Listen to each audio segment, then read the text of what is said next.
Paano kung may sikreto kung bakit may mga taong tila hinahabol ng pagpapala ng Diyos saan man sila magpunta? Paano kung hindi ito swerte, kundi bunga ng isang buhay na tunay na nakahanay sa kalooban ng Panginoon? At paano kung ang sikreto na iyon ay maaari mo ring matutunan simula ngayon? Maraming Kristiyano ang nananalangin para sa blessing, ngunit kakaunti ang tunay na nakakaunawa kung paano ito inaanyayahan sa kanilang buhay. Ngayong araw na ito, bubuksan natin ang isang makapangyarihang katotohanan na maaaring magbago ng iyong espiritual na direksyon.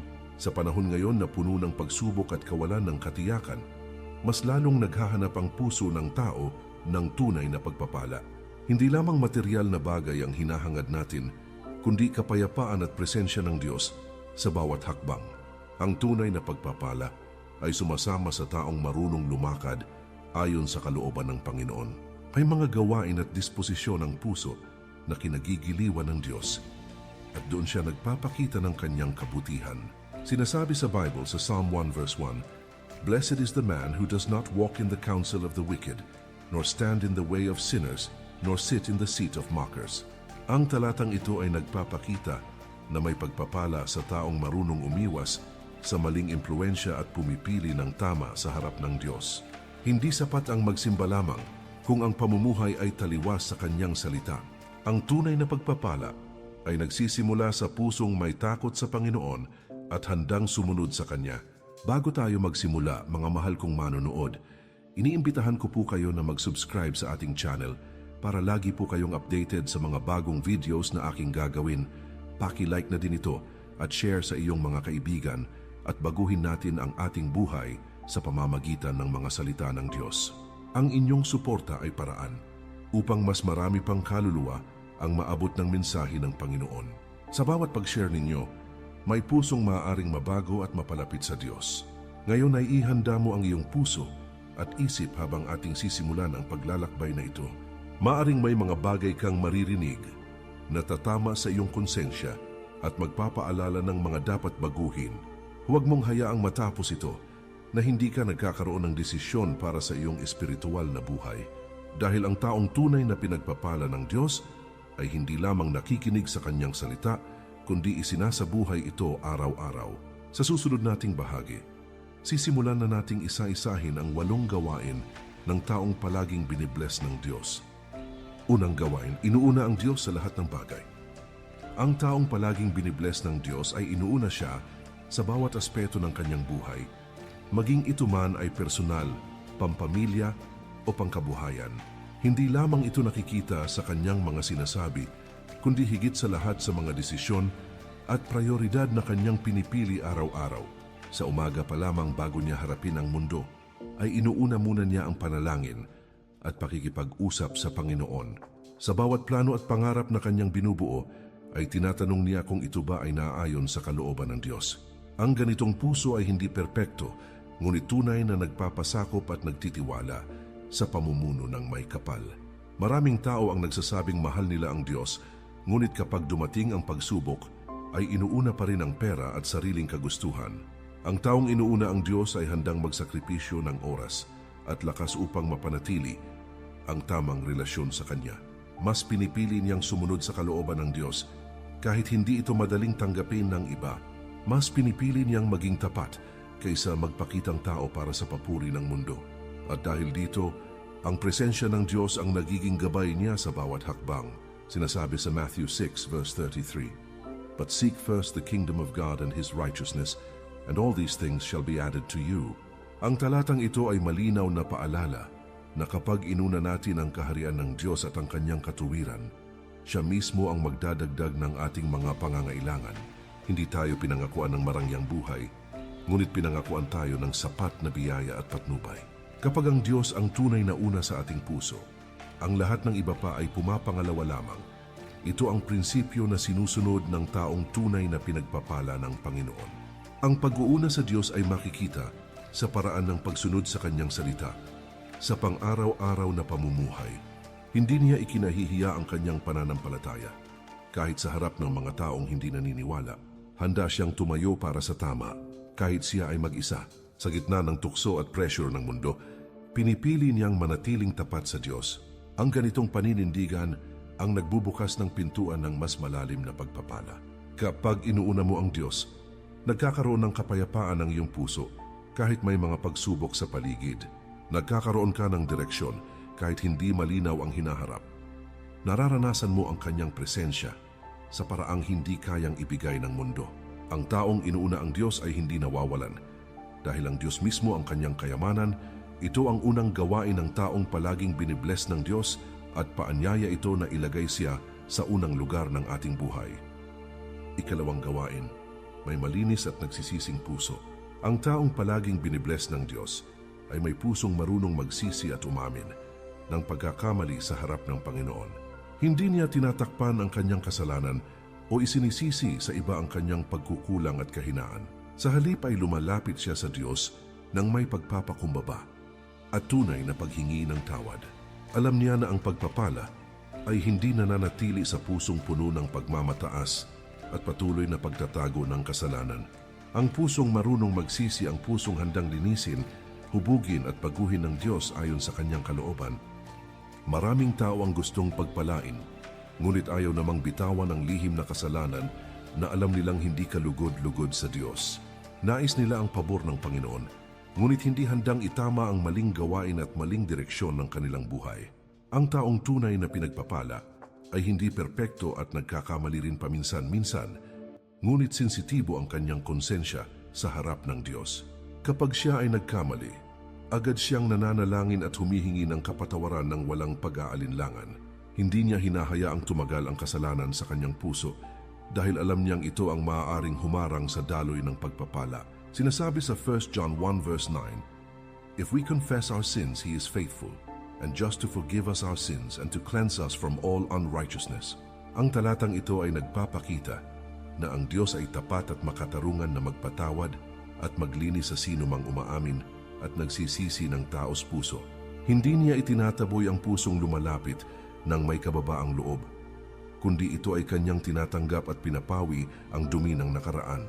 Sa tuwing tayo ay nagkukumpisal at nagsisisi, binibigyan niya tayo ng panibagong pagkakataon upang magsimula muli. Ito ang dahilan kung bakit ang taong may pusong nagsisisi ay patuloy na nakakatanggap ng biyaya at panibagong lakas. Ang malinis na puso ay nagiging tahanan ng kapayapaan at mas malalim na presensya ng Diyos sa ating buhay. Kapag wala kang tinatagong kasalanan, mas malaya kang sumamba at manalangin ng may buong kagalakan. Mas malinaw mong naririnig ang tinig ng Diyos sa iyong konsensya at sa pamamagitan ng kanyang salita. Mas nagiging matatag ka sa harap ng tukso dahil alam mong ayaw mong masira ang iyong relasyon sa Panginoon. Ang kalinisan ng puso ay hindi lamang nagdudulot ng kapayapaan, kundi nagbubukas din ng pintuan ng mas malawak na pagpapala. Kung nais mong maranasan ang tuloy-tuloy at masaganang pagpapala ng Diyos, magsimula ka sa pagsusuri at pag-aayos ng iyong puso. Huwag mong hayaang manaig ang pride, galit at katigasan ng ulo sa iyong espiritual na buhay. Lumapit ka sa Diyos ng may katapatan at buong pagpapakumbaba at hayaan mong siya ang maglinis at magbago sa iyo. Tandaan mo na ang pagpapala ay dumadaloy sa pusong malinis, tapat at handang magbago araw-araw. Ito ang ikalawang gawain ng taong palaging binibless ng Diyos at isang paanyaya para sa atin na mamuhay sa tunay at tuloy-tuloy na pagsisisi. Ikatlong gawain, masunurin sa salita ng Diyos. May kakaibang tibay ang buhay ng isang taong ginagawang pundasyon ang salita ng Diyos sa bawat hakbang na kanyang tinatahak. Hindi siya basta nadadala ng emosyon o opinyon ng karamihan, dahil may malinaw siyang batayan ng tama at mali. Para sa kanya, ang Bible ay hindi lamang aklat na binabasa tuwing linggo kundi gabay na sinusunod araw-araw. Kapag may utos ang Panginoon, hindi niya ito pinipili lamang kung alin ang komportable, kundi tinatanggap niya ang kabuuan nito. Sa ganitong paraan, unti-unting nahuhubog ang kanyang pagkatao ayon sa disenyo ng Diyos. Sa mundong puno ng kompromiso at madaling pagbabago ng prinsipyo, ang tunay na pagsunod ay nagiging bihira. Maraming nakakarinig ng sermon, ngunit kakaunti ang handang isabuhay ito sa trabaho, sa pamilya at sa pribadong buhay. Ang pusong masunurin ay handang magtiis kahit may kapalit na sakripisyo o pansamantalang hirap. Hindi niya binabaluktot ang katotohanan upang umayon sa kanyang kagustuhan o sitwasyon. Sa halip ay inaayon niya ang kanyang buhay sa malinaw na pamantayan ng salita ng Diyos. Sinasabi sa James 1 verse 22, "But be doers of the word and not hearers, only deceiving yourselves." Ipinapaalala ng talatang ito na ang pakikinig lamang ay hindi sapat kung walang kasamang konkretong pagkilos. Kapag alam natin ang tama ngunit hindi natin ito ginagawa, nililinlang lamang natin ang ating sarili. Ang tunay na pananampalataya ay nakikita sa mga desisyong ginagawa kahit walang nakakakita. Doon nasusukat kung gaano natin pinahahalagahan ang salita ng Diyos sa ating buhay. Ang pagsunod sa salita ng Diyos ay nagdudulot ng proteksyon at malinaw na direksyon sa gitna ng magulong mundo. Kapag ang mga desisyon ay nakaangkla sa kanyang salita, mas naiiwasan ang maling landas at pagsisisi sa huli. Nagkakaroon ng karunungan at discernment na hindi kayang ituro ng anumang libro o seminar. Ang bawat simpleng pagsunod ay parang binhing itinatanim na sa takdang panahon, ay magbubunga ng kapayapaan at tagumpay. Maaring hindi agad makita ang resulta, ngunit ang Diyos ay tapat sa kanyang pangako. Kung nais mong maranasan ang mas tuloy-tuloy na pagpapala, simulan mo sa seryosong paglalagay ng salita ng Diyos sa sentro ng iyong pamumuhay. Sanayin mong magtanong bago magdesisyon kung ito ba ay naayon sa kanyang kalooban. Maging tapat ka sa maliliit na utos, dahil doon nagsisimula ang malalaking biyaya. Sa bawat hakbang ng pagsunod ay mas lalo kang lumalalim sa iyong relasyon sa Panginoon. Ito ang ikatlong gawain ng taong palaging binibless ng Diyos at paanyaya ito na gawing buhay ang kanyang salita at hindi lamang kaalaman. Ika-apat na gawain, mapagpasalamat sa lahat ng panahon. May mga taong kahit dumadaan sa matinding pagsubok ay nananatiling may pusong marunong magpasalamat sa Diyos. Hindi nila sinusukat ang kabutihan ng Panginoon base lamang sa dami ng kanilang natatanggap na material na bagay. Sa halip ay kinikilala nila ang bawat maliit at malaking biyaya na dumarating sa kanilang buhay araw-araw.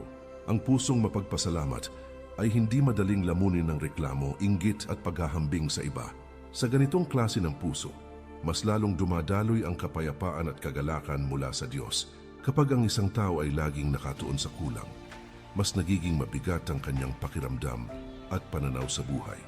Ngunit kapag natutunan niyang magpasalamat kahit sa simpleng pagkain, pamilya at kalusugan, nagiging mas magaan ang kanyang paglalakbay. Ang pasasalamat ay hindi nangangahulugang wala ng problema, kundi pagtitiwala na may layunin ng Diyos sa bawat sitwasyon. Sa gitna ng hirap, pinipili niyang sabihin na mabuti pa rin ang Diyos. Ang ganitong pananampalataya ang naglalapit sa kanya sa mas malalim na relasyon sa Panginoon. Sinasabi sa 1 Thessalonians 5 verse 18, "In everything give thanks, for this is the will of God in Christ Jesus concerning you." Ipinapakita ng talatang ito na ang pagpapasalamat ay hindi opsyon lamang, kundi bahagi ng kalooban ng Diyos para sa atin. Hindi sinabi na magpasalamat lamang kapag maganda ang nangyayari, kundi sa lahat ng bagay. Ibig sabihin, kahit sa pagsubok ay may dahilan upang magtiwala at magpasalamat. Kapag ginagawa natin ito, ipinapakita nating naniniwala tayo sa kabutihan at katapatan ng Diyos. Ang pusong mapagpasalamat ay nagiging magnet ng pagpapala. Dahil kinikilala nito ang kamay ng Diyos sa bawat detalye ng buhay, mas nagiging sensitibo siya sa mga himala at pabor na madalas hindi napapansin ng iba. Sa halip na magreklamo, mas pinipili niyang purihin ang Diyos sa gitna ng sitwasyon. Ang papuri at pasasalamat ay parang handog na mabango sa harap ng Panginoon. Dito mas lalong nararanasan ang kanyang presensya at kagalakan. Kung nais mong maranasan ang tuloy-tuloy na biyaya, sanayin mong magpasalamat bago pa man dumating ang sagot sa iyong panalangin. Kilalanin mo ang kabutihan ng Diyos sa nakaraan at magtiwala ka sa kanyang gagawin sa hinaharap. Palitan mo ang reklamo ng papuri at ang pagdududa ng pasasalamat. Sa bawat salitang salamat ay may binubuksang pintuan ng kapayapaan sa iyong puso. Ito ang ika-4 na gawain ng taong palaging binibless ng Diyos at paalala na ang pusong marunong magpasalamat ay pusong malapit sa Kanya. Ika-5 gawain, mapagbigay at maawain sa kapwa. May kakaibang galak sa puso ng taong natutong magbigay nang hindi naghihintay ng kapalit mula sa iba. Hindi siya nakakulong sa pag-iipon lamang para sa sarili, kundi bukas ang kanyang kamay sa mga nangangailangan. Nauunawaan niya na ang bawat biyayang tinatanggap ay may kasamang responsibilidad na magbahagi. Sa tuwing may pagkakataon siyang tumulong, hindi siya nagdadalawang isip kung paano siya magiging instrumento ng kabutihan. Sa ganitong paraan nagiging daluyan siya ng pagpapala at hindi lamang tagatanggap nito. Ang pagiging mapagbigay ay hindi nasusukat sa laki ng halaga, kundi sa lalim ng puso. May mga nagbibigay ng sobra, ngunit kulang sa malasakit. At may mga nagbibigay ng kaunti, ngunit puno ng pag-ibig. Mas mahalaga sa Diyos ang pusong may habag kaysa sa halagang ibinibigay. Kapag ang pagtulong ay ginagawa ng may kababaang loob, mas nagiging makabuluhan ito sa paningin ng langit. Ang taong maawain ay mas madaling makaranas ng awa at biyaya mula sa Diyos. Sinasabi sa Luke 6 verse 38, "Give and it will be given to you a good measure, pressed down, shaken together, and running over will be poured into your lap." Ipinapakita ng talatang ito na ang pagbibigay ay may kasamang pangako ng masaganang kapalit mula sa Diyos. Hindi ito nangangahulugang laging material ang balik, kundi maaaring kapayapaan, pabor at proteksyon. Ang Diyos ang nakakaalam kung paano at kailan niya ibabalik ang ating kabutihan. Kapag tayo ay nagbibigay ng may pananampalataya, ipinapakita nating nagtitiwala tayo sa kanyang probisyon. Sa kulturang Pilipino na likas ang bayanihan, mas madaling maunawaan ang kahalagahan ng pagtutulungan at malasakit. Kapag may bagyo, may sakuna o may kapitbahay na nangangailangan, kusang lumalabas ang kabutihan ng puso. Ito ay refleksyon ng karakter ng Diyos na mapagmahal at maawain. Sa bawat simpleng pagtulong, ipinapakita natin ang liwanag ni Kristo sa ating komunidad. Ang ganitong pamumuhay ay nagiging patotoo ng buhay na pananampalataya. Kung nais mong patuloy na maranasan ang pagpapala ng Diyos, huwag mong isara ang iyong kamay at puso sa iba. Maging handa kang magbahagi ng oras, talento at anumang biyayang ipinagkatiwala sa iyo. Tandaan mo na ang pagpapala ay mas tumitibay kapag ito ay ibinabahagi. Habang ikaw ay nagiging daluyan ng kabutihan, mas lalo kang pinupuno ng Diyos ng bagong biyaya. Ito ang ikalimang gawain ng taong palaging binibless ng Diyos at paanyaya ito na mamuhay ng may malasakit at bukas na puso. Ika-6 na gawain, matiyagang nananalangin at nagtitiwala sa Diyos. Sa bawat yugto ng buhay, may mga sandaling tila walang malinaw na sagot at puno ng paghihintay ang puso ng isang tao. Dito nasusukat ang lalim ng kanyang panalangin at ang tibay ng kanyang pagtitiwala sa Diyos. Ang patuloy na nakakaranas ng pagpapala ay hindi agad sumusuko kapag hindi ka agad nasasagot ang kanyang mga dalangin. Sa halip ay lalo siyang lumalapit sa Panginoon at mas humihigpit ang kanyang kapit sa Kanya sa gitna ng kawalan ng katiyakan. Naniniwala siya na kahit tahimik ang langit, ay hindi kailanman natutulog o napapagod ang Diyos na kumikilos para sa Kanya. Ang panalangin para sa Kanya ay hindi lamang ginagawa kapag may mabigat na problema o agarang pangangailangan. Ito ay nagiging regular na paghinga ng Kanyang espiritual na buhay at paraan ng pakikipag-ugnayan sa may kapal. Sa oras ng tagumpay, siya ay nananalangin ng pasasalamat. At sa oras ng pagsubok, siya ay nananalangin ng lakas at gabay. Hindi siya umaasa lamang sa sariling kakayahan at talino, kundi inilalagak niya ang lahat sa makapangyarihang kamay ng Diyos. Sa bawat panalangin ay ipinapakita niya ang kanyang ganap na pagtitiwala sa kapangyarihan at kabutihan ng Panginoon. Sinasabi sa Philippians 4 verse 6, "Do not be anxious about anything, but in everything by prayer and supplication, with thanksgiving, let your requests be made known to God." Ipinapakita ng talatang ito na sa halip na mag-alala at mag-overthink, ay dapat nating dalhin ang lahat ng ating alalahanin sa panalangin. Hindi nais ng Diyos na suluhin natin ang bigat ng buhay, kundi ibuhos ito sa Kanya ng may pasasalamat. Kapag ginagawa natin ito, ipinapakita nating naniniwala tayo na may Diyos na mas malaki kaysa sa ating problema. Sa ganitong paraan, ang puso ay napupuno ng kapayapaan na hindi kayang ibigay ng mundo. Ang pagtitiyaga sa panalangin ay hindi laging madali, lalo na kapag tila walang pagbabago sa sitwasyon.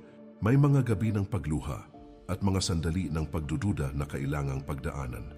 Ngunit sa likod ng bawat paghihintay ay may Diyos na patuloy na gumagawa ng paraan na hindi pa natin nakikita. May mga sagot na agad dumarating at may mga sagot na nangangailangan ng panahon upang mas maging handa tayo sa pagtanggap nito. Sa bawat paghihintay ay hinuhubog ang ating karakter at pinatatatag ang ating pananampalataya. Kung nais mong maranasan ang mas malalim at tuloy-tuloy na pagpapala, gawing bahagi ng iyong araw ang taimtim na panalangin. Huwag kang manalangin lamang kapag desperado, kundi kahit sa mga karaniwang sandali ng iyong buhay. Ibigay mo sa Diyos ang iyong mga pangarap, takot, plano, at maging ang mga bagay na hindi mo maintindihan. Magtiwala ka na ang kanyang oras ay laging tama at ang kanyang paraan ay laging mas mabuti kaysa sa iyong inaakala.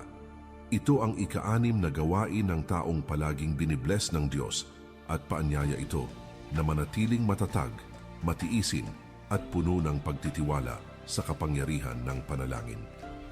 Ika-7 gawain, may takot at malalim na paggalang sa Diyos. May mga taong namumuhay na tila walang pakialam sa kalooban ng Diyos at sa magiging bunga ng kanilang mga desisyon. Ngunit iba ang taong may takot sa Panginoon dahil bawat hakbang niya ay may kasamang pag-iingat at paggalang. Ang takot na ito ay hindi takot na puno ng pangamba, kundi banal na paggalang at pagkilala sa kapangyarihan ng Diyos. Alam niya na ang Diyos ay banal, makatarungan at karapat-dapat sundin. Dahil dito, iniiwasan niyang gumawa ng anumang bagay na makasisira sa kanyang relasyon sa Panginoon. Ang may takot sa Diyos ay hindi namumuhay ng padalos-dalos o sunod lamang sa damdamin. Bago siya magdesisyon, iniisip niya kung ito ba ay makalulugod sa Diyos o hindi. Mas mahalaga sa kanya ang approval ng langit kaysa papuri ng tao. Kahit walang nakakakita, pinipili niyang gawin ang tama dahil alam niyang nakikita siya ng Diyos. Ang ganitong uri ng puso ay nagiging matibay sa gitna ng tukso at impluensya ng mundo. Sinasabi sa Proverbs 9 verse 10, "The fear of the Lord is the beginning of wisdom, and the knowledge of the Holy One is understanding." Ipinapakita ng talatang ito na ang tunay na karunungan ay nagsisimula sa takot at paggalang sa Diyos. Hindi sapat ang mataas na pinag-aralan kung wala namang pagkilala sa may lalang.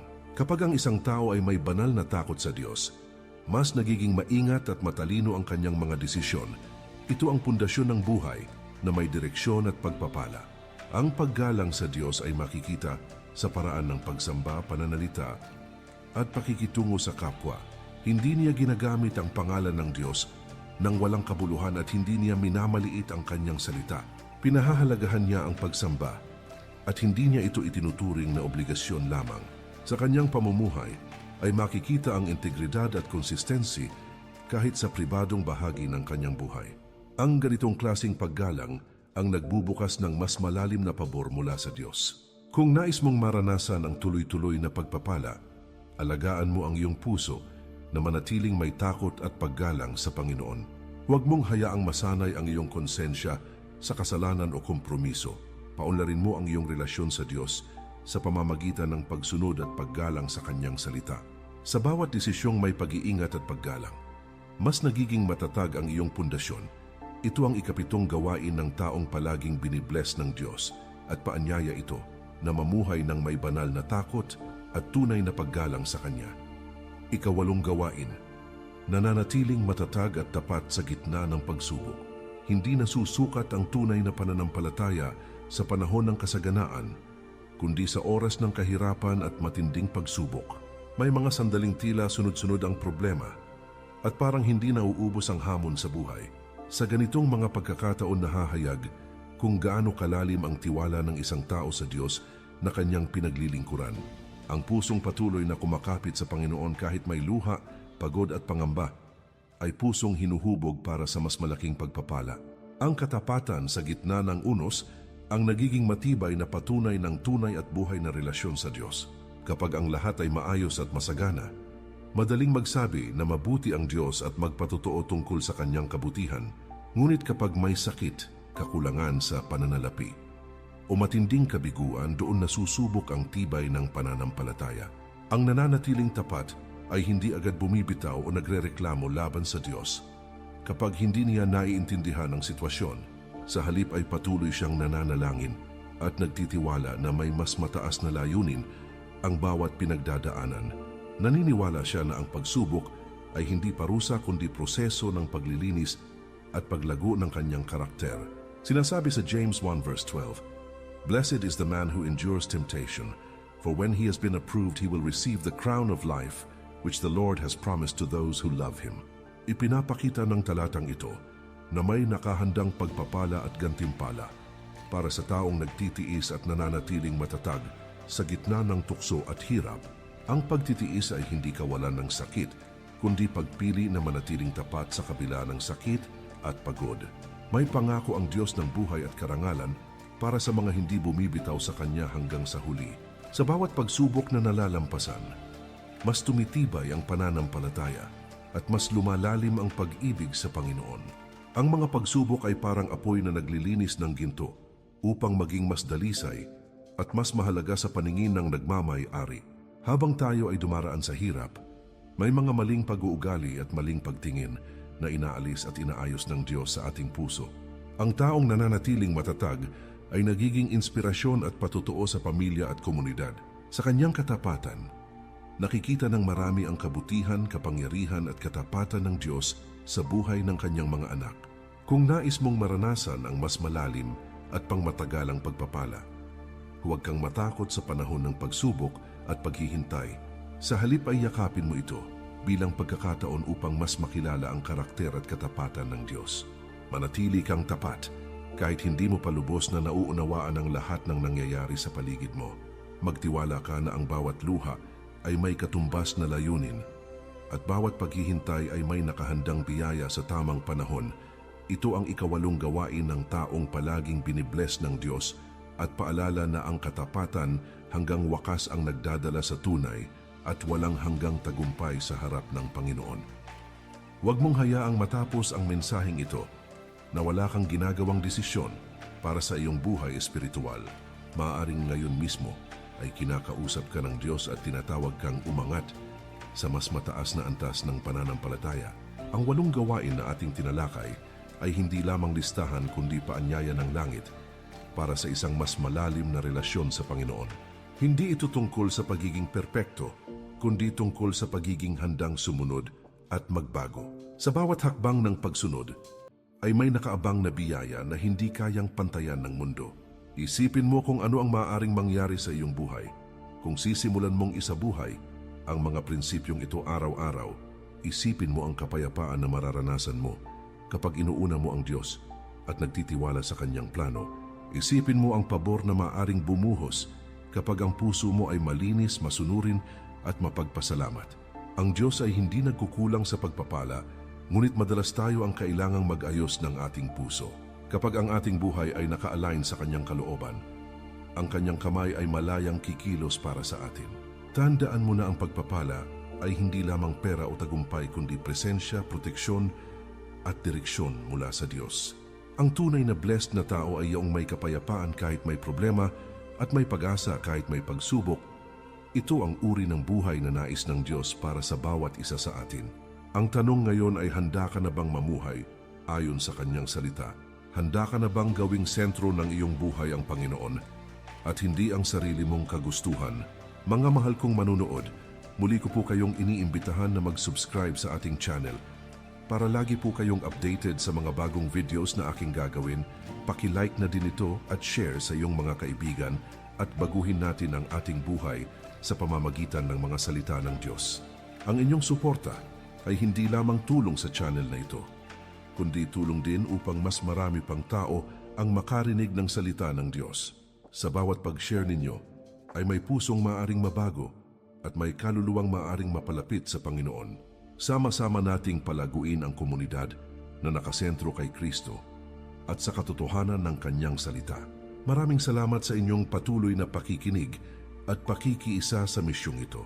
Nawa ay hindi dito magtapos ang ating paglalakbay, kundi magsimula pa lamang ang isang bagong yugto ng iyong pananampalataya. Dalhin mo ang mga aral na ito sa iyong pamilya, sa iyong trabaho at sa bawat lugar na iyong pupuntahan. Hayaan mong makita sa iyong buhay ang katibayan na ang Diyos ay buhay at kumikilos. Sa bawat araw na pipiliin mong sumunod, mas lalo mong mararanasan ang Kanyang kabutihan at katapatan. Hanggang sa muli manatili kang matatag, manatiling nananalig, at patuloy na lumakad sa ilalim ng pagpapala ng Diyos.